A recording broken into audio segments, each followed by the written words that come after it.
Hello friends, মই তোমালোকৰ লগত আজি এটা নতুন কনসেপ্ট মেথছৰ আৰম্ভ কৰিব লৈছো। তোমালোকে ভালদৰে কোৱেশ্চনটো চাই যাবা আৰু বুজিবলৈ চেষ্টা কৰিবা আৰু এনেকুৱা ধৰণৰ কোৱেশ্চনখিনি কোনটো ট্ৰিকত কয় মই হেতু শিকাই দিবলৈ আহিছো। ওকে, কোৱেশ্চনটো পঢ়িবলৈ চেষ্টা কৰা আৰু বুজিবলৈ চেষ্টা কৰা। A person sold an article at ₹96 in such a way that the profit percent and the CP are numerically the same.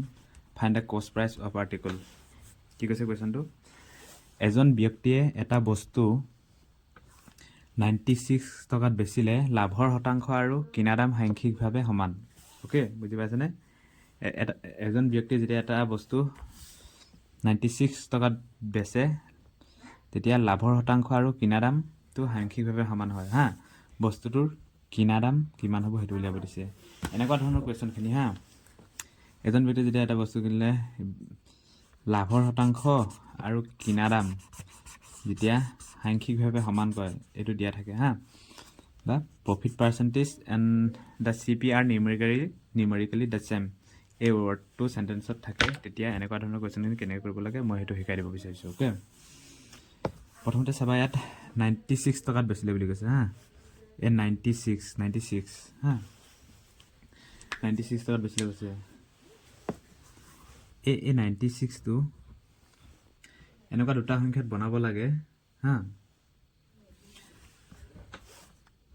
যাতে এই দুটা পূৰণ কৰিলে এইটো হয় আৰু এই দুটা ডিফাৰেন্সটো 10 হয়। ওকে, ফাৰ্ষ্টটো হ'ল এতিয়া ধৰ 96টো 16 আৰু 6 এই দুটা পূৰণ কৰিলে 96 হৈছে আৰু মানে ফাৰ্ষ্টটো 16 আৰু 6 হ'লে 96 হ'ব লাগিব আৰু 2 নম্বৰতে 16 পৰা -6 এটা ডিফাৰেন্সটো কিমান হ'ব লাগিব 10 হ'ব লাগিব হা।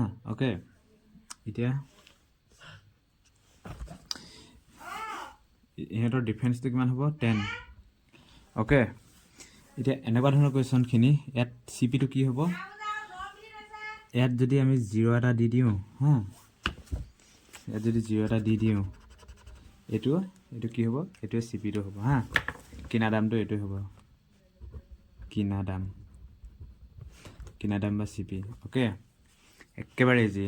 কি কৰিব লাগিব আকৌ এবাৰ বুজাই দিছোঁ হা, যেতিয়া লাভৰ শতাংশ আৰু কিনা দাম সাংখ্যিকভাৱে সমান বুলি কয় তেতিয়া কি কৰিব লাগিব, এইটো 96টো এনেকুৱা দুটা সংখ্যাত ভাঙিব লাগিব যে মাল্টিপুল ধৰ পূৰণ কৰিলে 96 হয়, 16 আৰু 6 পূৰণ কৰিলোঁ আৰু ডিফাৰেন্সটো 16 পৰা 6 গ'লে কিমান 10।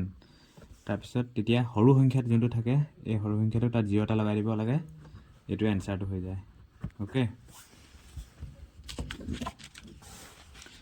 দ্বিতীয় কুৱেশ্যনটো, A person sold an article at ₹144 in such a way that the profit percentage and the cost price are numerically the same. Find the cost price of the article.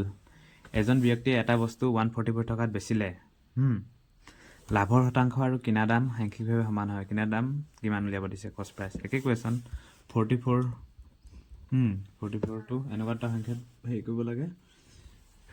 এইটো যদি হেৰি হয় তোমালোকে LCM উলিয়াই ল'বা হা, যদি এনেকৈ সংখ্যাটা উলিয়াব নোৱাৰা যাৰ ডিফাৰেন্স 10 আৰু পূৰণ কৰিলে ধৰ এতিয়া 144 হ'ব বা এইটো 96 হৈছিলে তেনেকুৱাকৈ ধৰা 144 এইটো LCM লৈ ল'বা, ধৰ 272 236 218 তাৰপিছত 2 9 গুণ 33 ইয়াত এনেকুৱাকৈ সংখ্যা বনাই ল'বা,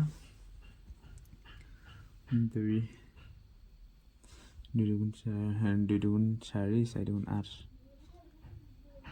3 গুণ 9 9 গুণ 18 ইয়াত হ'ব 18 আৰু 8 আৰু 8 পূৰণ কৰিলে ফাৰ্ষ্ট চোৱা 18 আৰু 18 আৰু 8 পূৰণ কৰিলে কিমান হ'ব 144 আৰু এইটো চোৱা 18ৰ পৰা 8 মাইনাছ গ'লে 10 হ'ব, এতিয়া ডিফাৰেন্স 10 হ'ল। এতিয়া কি কৰিবা, সৰু সংখ্যাটো এইটো যোনটো সৰু সংখ্যা আছে তাত 0 এটা লগাই দিবা, এইটো এনচাৰটো হৈ যাব।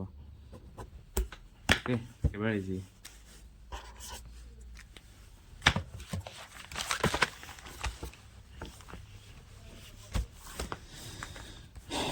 এইটো এটা অলপ বেলেগ ধৰণৰ কুৱেশ্যন, এইটো আলোচনা কৰিছোঁ। কুৱেশ্যনটো পঢ়ি ভালদৰে বুজিবলৈ চেষ্টা কৰিবা। A man sells 2 bulls 113.13 rupees is in the end he get not profit or no loss. লাভো নহ'ল লোকচানো নহ'ল. If he get 14.7% profit on first, then how much loss percent he get on second? Okay, question পঢ়ি বুজিবলৈ চেষ্টা কৰা. মানে কৈছে কি এজন মানুহে দুটা বুলত প্ৰত্যেকটোতে 113.13 টকাকৈ বেচিলে হা. দুটা এটাৰ দাম প্ৰত্যেকটোতে এটা দাম ইমান হা. এইটো শেষত লাভো নহ'ল আৰু লোকচান নহ'ল. যদি তেখেতে প্ৰথমটোত 14.2/3% লাভ হৈছিল প্ৰথম বুলতটোত, তেন্তে দ্বিতীয় বুলতটোত কিমান শতাংশ লোকচান হৈছিল সেইটো উলিয়াব লাগে. এনেকুৱা ধৰণৰ কুৱেশ্যনখিনি এইটো একো মতলবে নাই হা. কেইটকাত বেচিছিলে এইটো একো লাভ নহয়. তাৰ কথা আমি জানিব লাগিব. এই পাৰ্চেণ্টেজ ফ্ৰেকশ্যনখিনি মই মেথছ ষ্টাৰ্ট কৰাৰ আগতে কোনখিনি বস্তু জানিব লাগিব সেই বিষয়ে আলোচনা কৰিছিলোঁ. তোমালোকে সেইটো ভিডিঅ' চাই ল'বা. মই ইয়াত এতিয়া 14.2/7%. এইটো মানে কিমান? 14/7 মানে কিমান আছিলে? 1/7. অ'কে, এইটো এই ফ্ৰেকশ্যনটো কি কৰিবা তোমালোকে? প্ৰফিট যোনটো হৈছিলে হয় নাই, ইমান পাৰ্চেণ্ট প্ৰফিট হৈছে কৈছে মানে 1/7% প্ৰফিট হৈছে মানে CP আৰু SP. প্ৰথম ব্লকটোত যদি হাতত কিনিছিলে, চেলিং প্ৰাইচ কিমান? 8ত বিকিছিলে হয় নহয়? ইয়াত সেইকাৰণে 1/7 মানে হাতৰ পৰা 1 হয় নাই, 8ত বিকিছে প্ৰফিট. ইয়াত +1 প্ৰফিট হৈছে. কিন্তু চেলিং প্ৰাইচ দুটাতে ছেম আছিলে হয় নহয়? চেলিং প্ৰাইচ যোনটো বিকা দাম ইয়াতো 113.13 বিকিছিলে প্ৰথমটোতো, আৰু দ্বিতীয়টো 113.13 বিকিছিলে. অ'কে, এইটোতো ছেমে থাকিব, এইটো 8 থাকিব. কিন্তু ইয়াত কিমান পাৰ্চেণ্ট লোকচান হ'ব বুলি ক'লে, কিমান ডিফাৰেঞ্চ কিমান আছিলে? 1. ইয়াতে +1 থাকিলে ইয়াত -1 দি দিম. -1 হ'লে কিমান হ'ব? ইয়াৰ ডিফাৰেঞ্চটো কিমান?